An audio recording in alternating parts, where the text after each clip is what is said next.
Good evening, everybody. I'm glad you're able to join us here for what's sure to be a lovely evening hearing from John Ruth.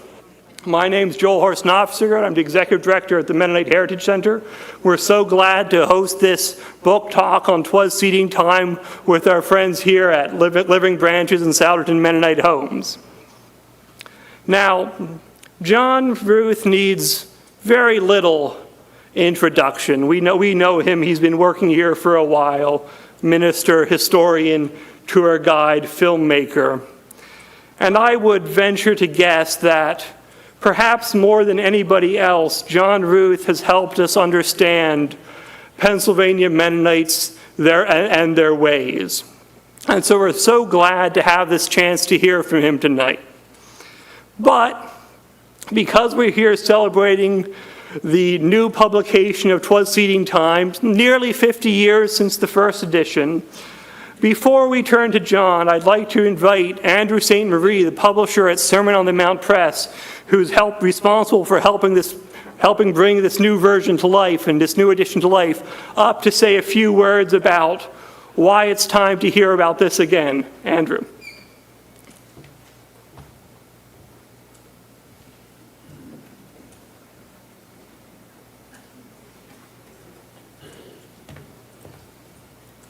Good evening, everyone. Greetings in Jesus' name. It's a joy and a privilege to be here, and it's been a joy and a privilege to work with John L. Ruth in getting this new edition of 'Twas Seeding Time published.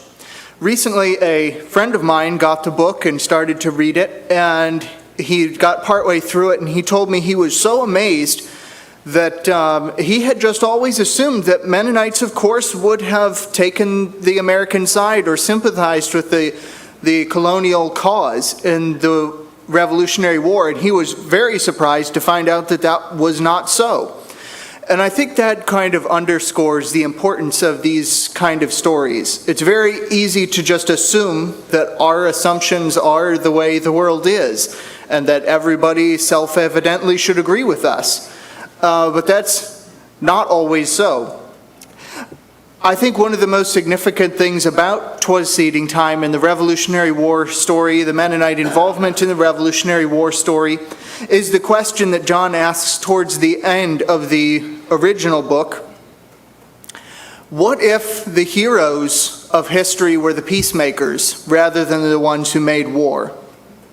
I think that's a very profound question. And for those of us who follow Jesus, the Prince of Peace, the one who made peace by the blood of his cross, peace with God and peace between people, we have no question over who the heroes of history are. Blessed are the peacemakers, for they shall be called the children of God. Thanks very much.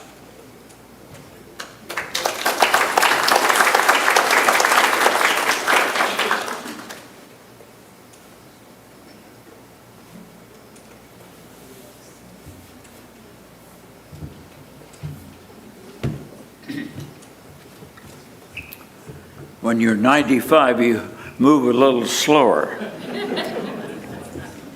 That was Andrew St. Marie, and he called me up in 2022, I believe, and I never heard of him, and he wondered about republishing this book. Well, I thought that was ancient history. It came out back in 1976. And it was a total surprise to me, and really a very pleasant one, because there had been people publishing this book. I don't know who they got permission from, under several headings, and I could see it on Amazon.com, and I don't know who gave permission for who, but eventually Herald Press sent me a form that I could sign, and if I paid them $100, I could have the copyright back. Well, that was cheap, so I did that, and now I'm working with Andrew at Sermon on the Mount Publishing in Minnesota. Right? Michigan. Michigan, well, one of those places out there. Anyway, now, tonight we have a subject, the American Revolution. You and I are all inheritors of that heritage. I will point out things in this book that don't usually get into books, although I invented nothing. I found it in old documents and strung them together, and so they became a story. Actually, it's not false modesty. I don't consider myself a historian, but I do accept storyteller as a title, and I take what other people recorded somewhere, and it's there. And lest you think that I am somehow overly critical, let me begin by leading this audience in a song that if you are born at least before 1960, you probably can help me. Now, I want 4 parts. Do we have any tenors? No? What? Well, 1. Well, 3 then. Altos? Okay, and I know the sopranos. You join with me. You'll know the song. My country, 'tis of thee, sweet land of liberty, of thee I sing. Land where my fathers died, land of the pilgrim's pride, from every mountainside, let freedom ring. When I was in first grade in Lower Salford in 1936, up front hung a picture, a portrait of George Washington and Christopher Columbus. That was, they were what Mark Zuckerberg would call part of the meta-narrative, that is, the narrative that explains all other narratives. And one of the narratives we were given by precious little Ida Kaiser is Pete Musselman or Gerald or Heckler here. They were with me, and I know they live here. Maybe they're watching on TV. But anyway, we all sang that. And then she had us each draw a picture of a cherry tree, a cherry sprig with cherries on, and an axe across it, right? George Washington could not tell a lie. When his dad said, "Who cut down the cherry tree?" he admitted it.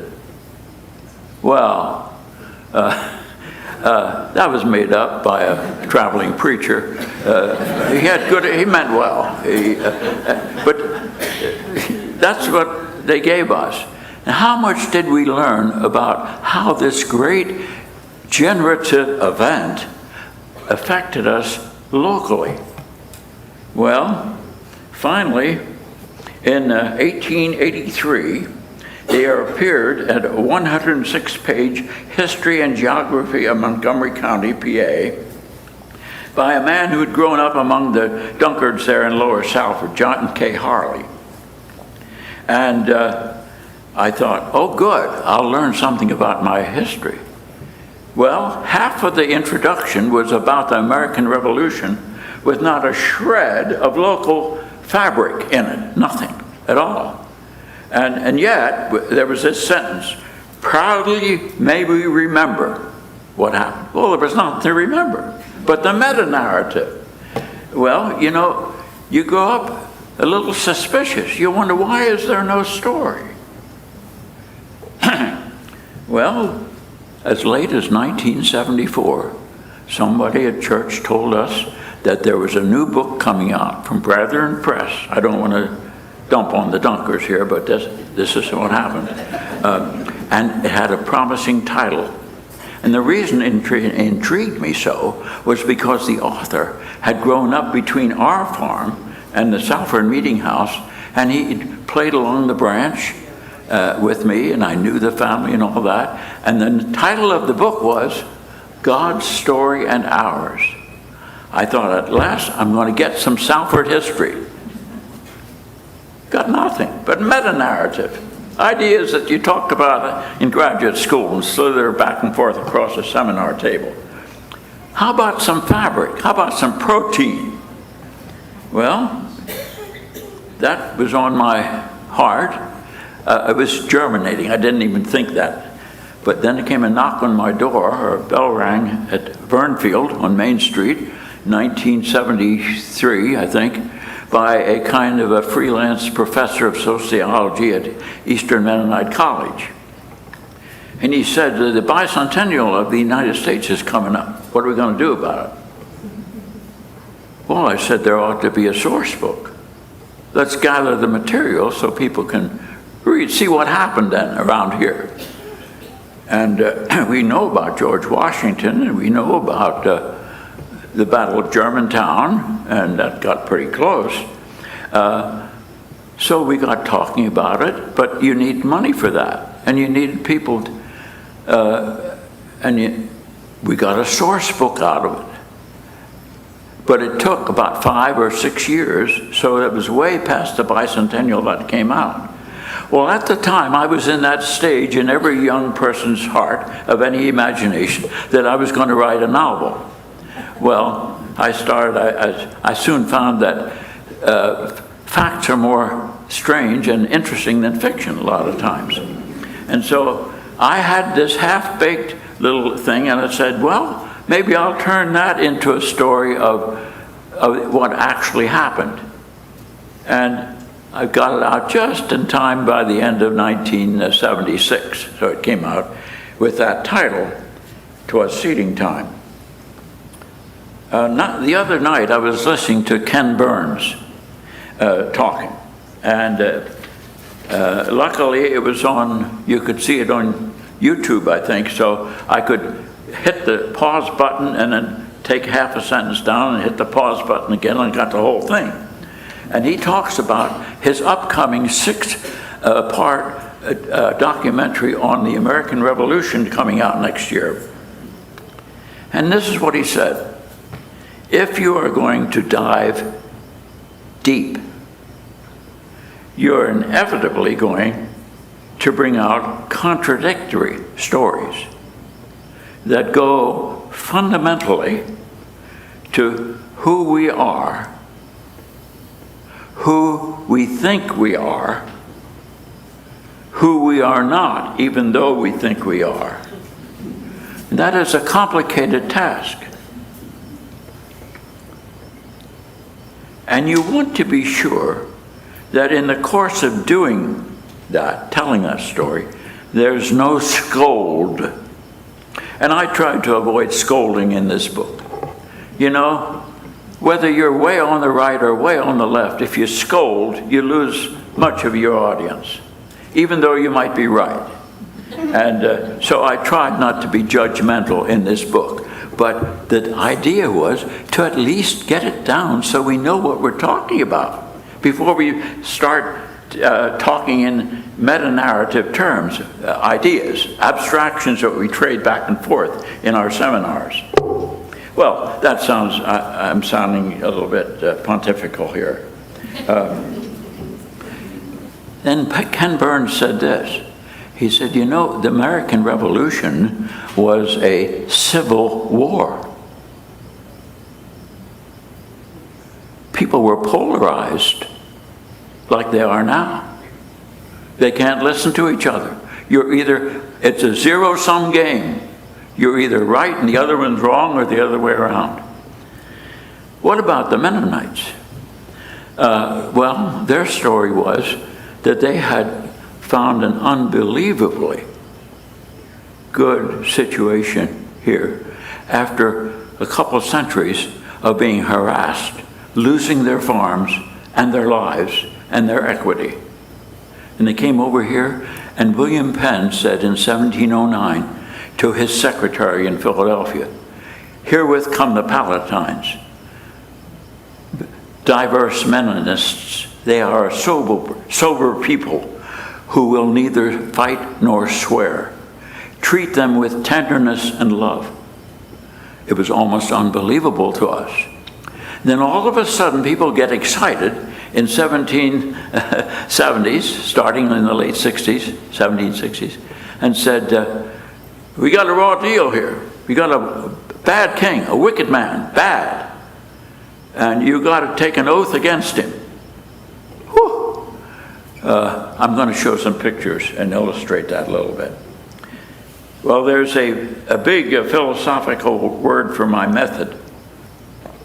A French philosopher said, when, I don't know, the 50s or 60s, 1950s or 60s, that meaning arises out of the local and the specific. It gathers to a greatness, like, and Hopkins said, like the ooze of oil gathers to a greatness. And it does not descend from people pronouncing, intellectuals telling you what. It comes up and it gathers and it finds focus and expression. And therefore, he said, what I'm interested in, and he said in the French language, in petit récits, in little narratives.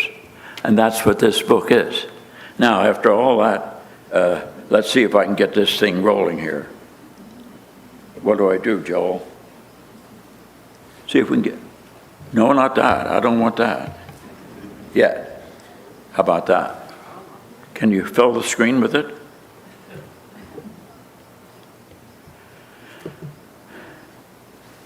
Okay.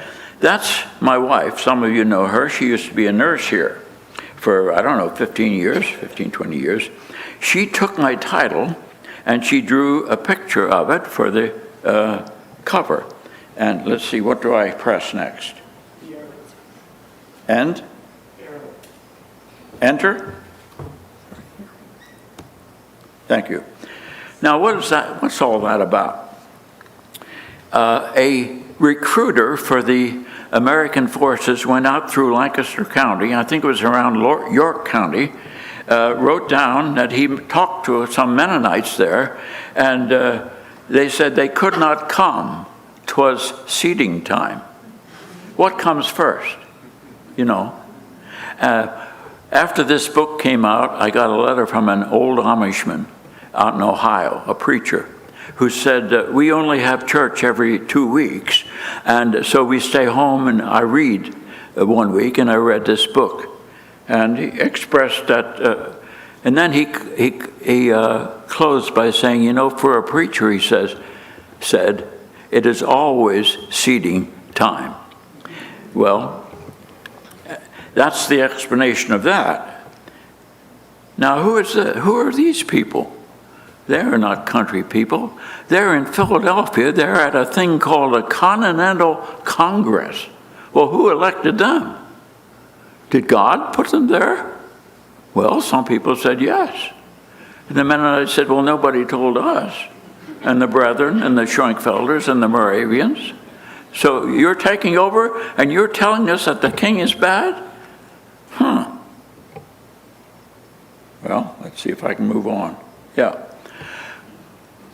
My wife made a beautiful frock tour there, based on a frock tour found up in the Valley Mennonite community. But she put in the words of a Lancaster bishop, Benjamin Hershey, who, when the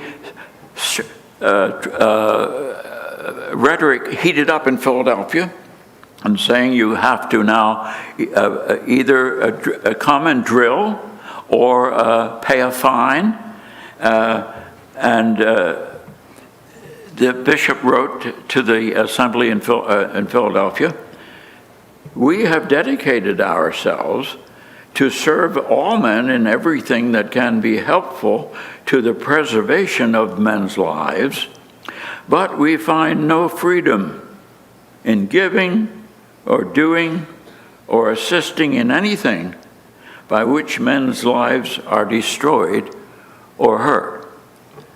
Now, whether or not you agree with, and I agree with, the conclusion that they came to as to what they should do, that is a beautiful statement, I think. That was the Mennonite response. At this house over in Trapp lived I think the most intelligent leader of our larger community, Henry Melchior Muhlenberg. And there they restored his house in Trapp. Maybe some of you remember Sandra High House, who died not long ago. There she's standing in the doorway. And this was his church at Trapp.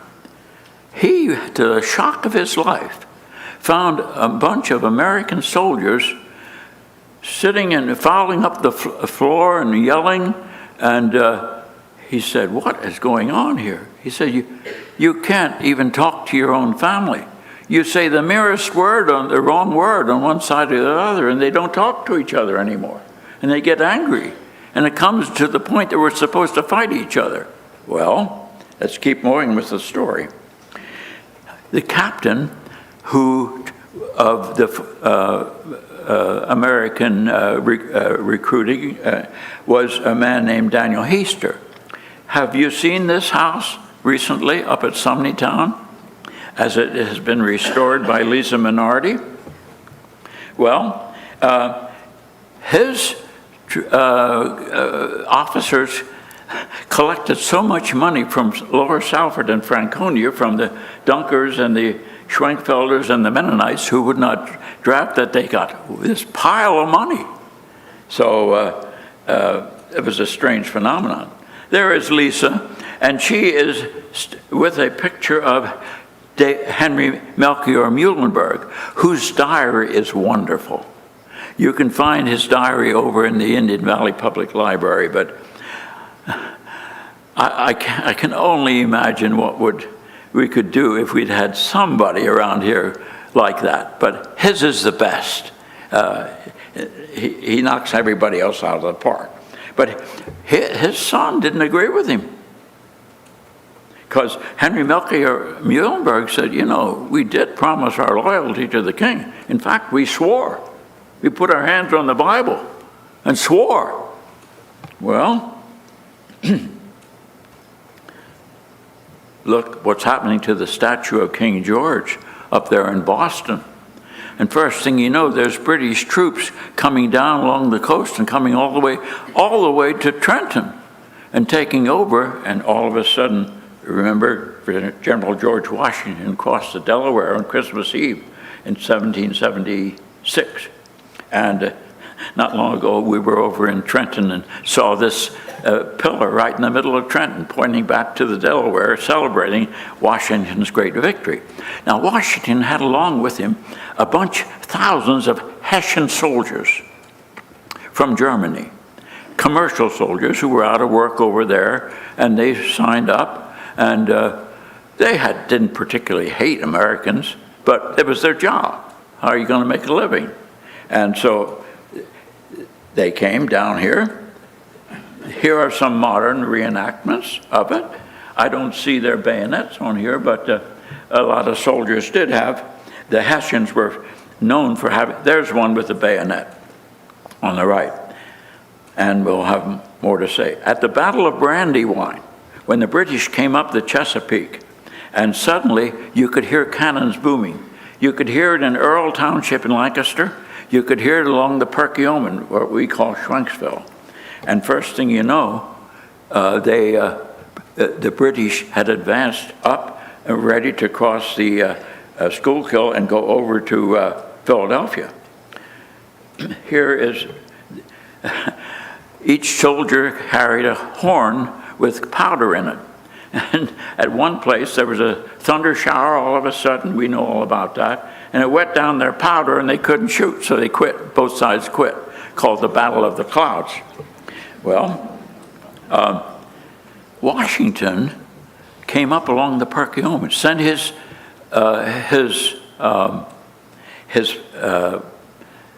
material, his ammunition up to Reading to store it away, because he was very cautious about what was going to happen in Philadelphia. And he stayed overnight near this house, in the house of Henry Keeley, which above what we would now call Schwenksville. Now, across the creek from Henry Keeley's house was a Mennonite miller named Sam Pennypacker. Now, this mill here It's not his mill, but it's built on the site of his mill. Does anybody remember that mill? I think it became even a restaurant before it quit. And then it was torn down. It shouldn't have been. But Pennypacker's Mill, all right? I was able to, through the work of people like Dwayne Kaufman and Joel Aldifer and Mary Jane Hershey, I could piece together, and Alan Kaiser, a new chapter at the end of this book, and I tell this story. This is the son of Henry Melchior Muhlenberg. He was a Lutheran preacher, and he said, as the polarization grew, in the pulpit, he pulled back his pastor's coat, and here was a military uniform. There's a time to fight, he said, and a time to not to fight. Well, so what could his dad say? I'll skip that one. Can you see H? It looks like U, B. Can you see the date? The 7 turned backward, 1732. That's the house of Hans Ulrich Berge. If you know Dee Dee Wolf, she lives in that house now, along the branch. One night, a British spy came up from Philadelphia and asked for lodging, and Christian Berge, the farmer in that house, gave him a meal and let him stay overnight. That was, well, I tell that story. Here's Lisa again with a picture of Muhlenberg's son who camped with his men next to the Pennypacker's Mill. I tell that story at length. After the Battle of Germantown, there were so many people killed that they buried them all in almost unmarked graves, and that's how it looks today yet. 50 years ago, they put up this sign here. Most people don't know anything about that. And this, General Nash, Nashville, Tennessee is named for him, but he's buried at Tomenson Mennonite Burial Ground. And I don't have to. Now, this is close to where I live now. I live in Roma now. I live in Dock Manors. This is Bill Delp's farm, but it was the Wombold farm. And Washington had his troops there after the Battle of Germantown, before they went to Valley Forge. And they stayed there for a week or two, and it wasn't a lot of fun. And it used to be a member of Salford owned that farm. I took this picture 50 years ago. It's now warehouses and corporate headquarters, and you can't even recognize it. You have mountains that weren't there. You have big buildings. But that's the way it looked 50 years ago. And I asked if I could go in that barn, and Bill Delp Jr. said, sure. And I took this picture. Frederick W. Wombold, 1755. So that's where Washington stayed. I think Brian Hagee saved that stone, if I have it right. I don't know if Brian is here tonight, but he took... I took the picture, but I don't know the stone. Oh, you don't? Okay. All right. So somebody found a cannonball over there.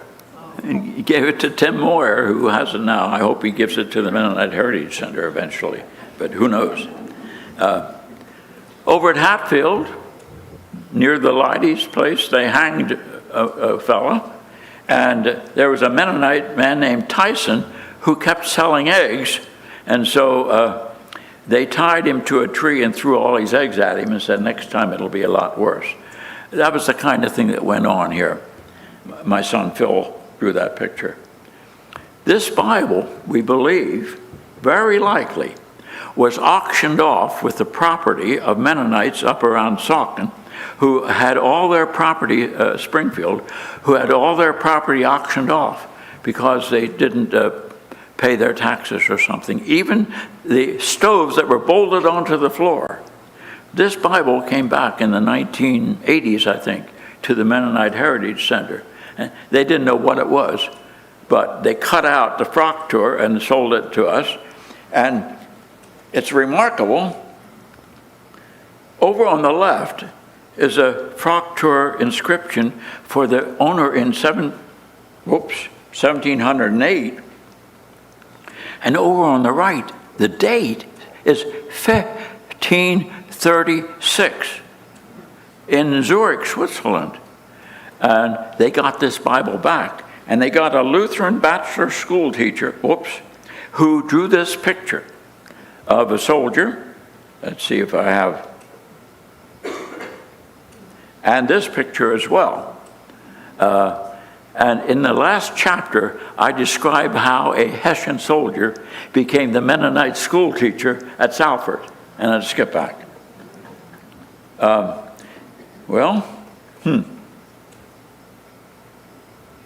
I want to be small. This man started drawing title pages on singing school books for Mennonites. That one was at Blooming Glen for a Huntsberger.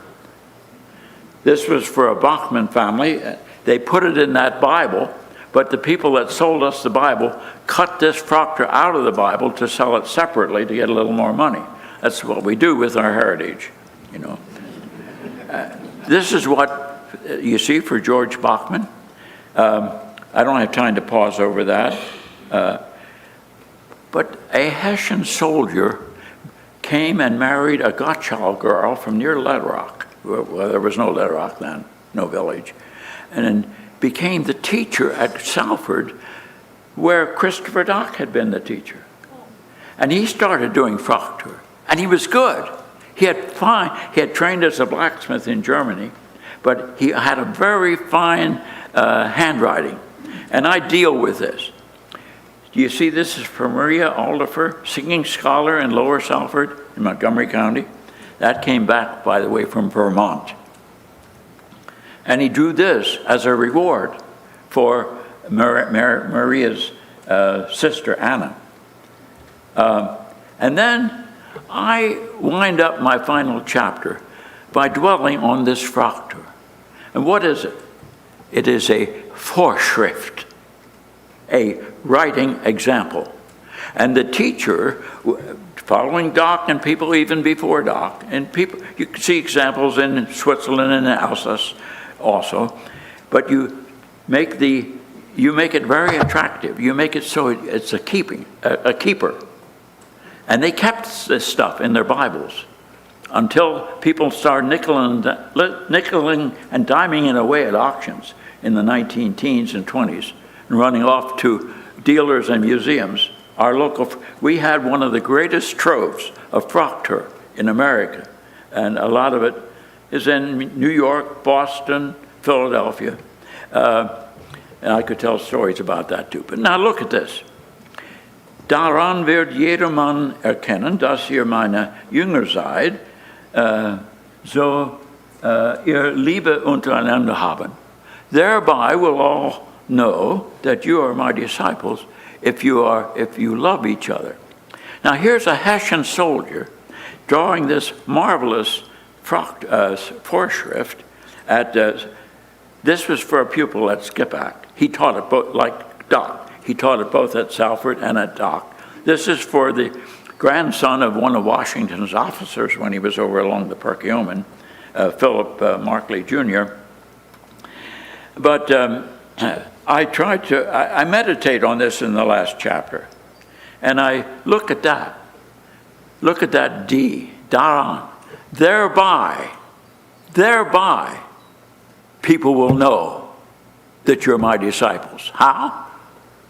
If you polarize, if you split, if you argue, no. If you love each other, that's how they'll know.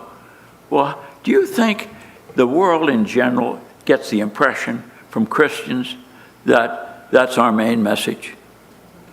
Well, that's what these people wondered in this book. And in that Daran, he hides Jesus' saying in the snake, be as wise as the serpent and as innocent as doves. And he hides that in there. Now that is hanging in the Heritage Center now. Thank goodness for people that we had to pay a good price to get that thing. but it's a treasure, by a Hessian soldier who became a Mennonite schoolmaster.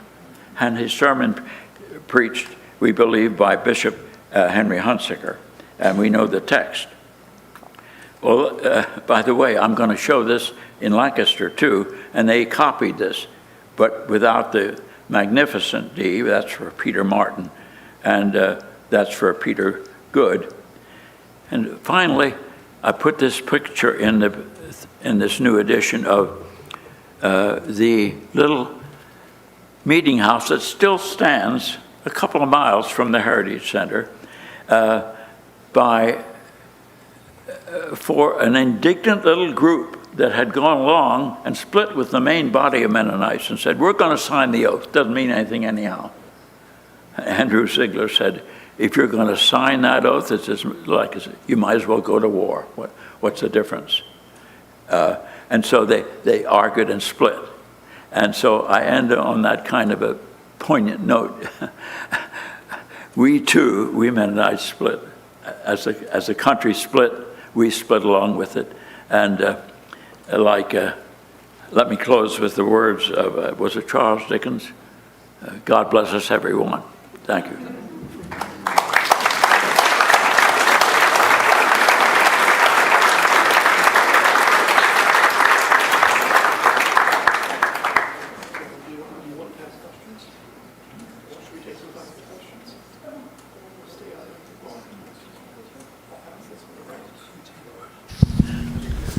We do have a small amount of time for questions and answers for those who might want to ask a question of John here.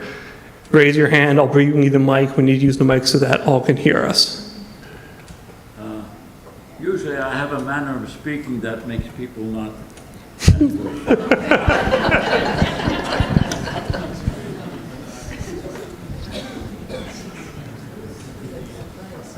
I think they didn't come to hear more than that.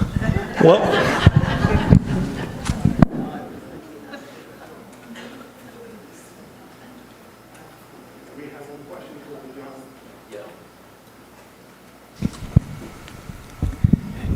John, thank you for your talk tonight. John, I'm over here.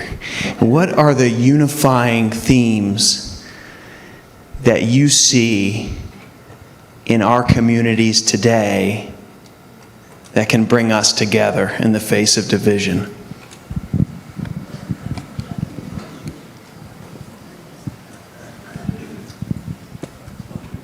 That's an interesting question. It's a big question. Do we have some way that we can unify today? And isn't that true? Isn't that question even asked about our country as well as our local people? Some of you maybe follow quantum mechanics, which I don't understand. But one of the big points about quantum mechanics, I'm told, is that depending on how you look at something is what it is, if you get on the micro scale. Now, maybe that makes no sense to you, but they say it over and over and over, that depending on how and from where you look at a thing. And I would say this, if we would look for the love instead of the stupidity of the other people, there would be love there. There is. There's a deposit of love there. Just like the bee has to fly through thorns to get to the nectar and ignores the thorns and gets the nectar. And some people only tell you all their life about the thorns. When I was young, the church done me wrong. This is my story. This is my song. Let's grow up.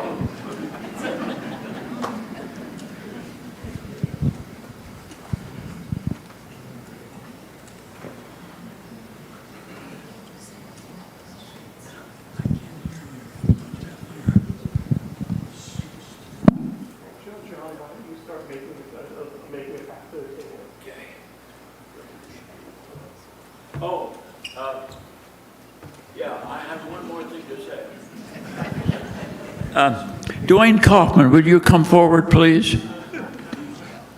I know he's shy, has Amish background, but that's all right.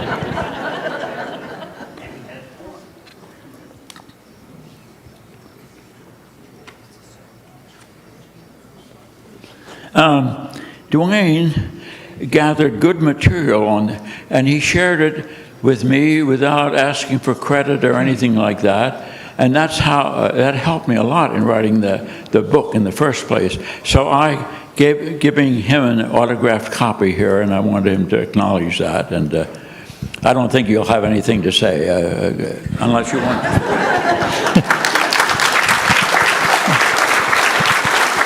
Maybe I will say a little bit. The whole concept of the American Revolution means a lot to me, partly because when I studied about my heritage, with my Amish background up there in Berks County, my great-great-great-great, that's 5 greats, grandfather was Isaac Kaufman, who's discussed in your book. Well, anyway, they came around at that time trying to get the ones that weren't supporting the war militarily to contribute various things. And they came to Isaac Kaufman and asked him, well, didn't ask him, they demanded that he give him a horse. And Kaufmans have a very nasty way of saying things sometimes. And it wasn't so much that he refused to give him the horse, but it's how he said it and what he said.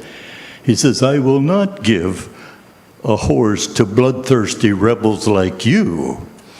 And they arrested him and tried him, and they put him in jail, and the sentence also meant that he had to give up, relinquish 1/2 of his equity. His property, his livestock, his land, and all of that. So when I studied a little bit about my heritage, I learned a story like that. And you know, then at Christopher Dock, I was teaching there, and at one point I was teaching local history, and we could focus on this. And we even had a mini course of 9 weeks just on the American Revolution. Okay? So thank you for this. I appreciate this very much.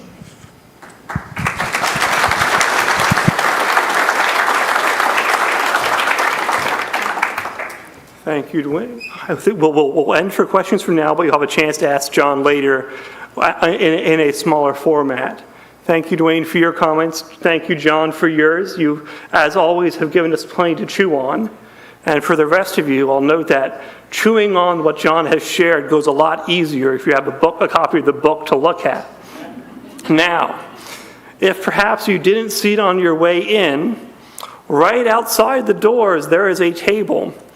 And Linda will very happily help you acquire a copy of your very own to read and reference and ponder. And I'm relatively confident that if you ask very nicely, John will also sign one of those copies for you. And so I think we'll now draw our time together in this format to a close. And I'll direct you out to the book table and to John for your signature. Thank you very much for coming out and being with us here this evening.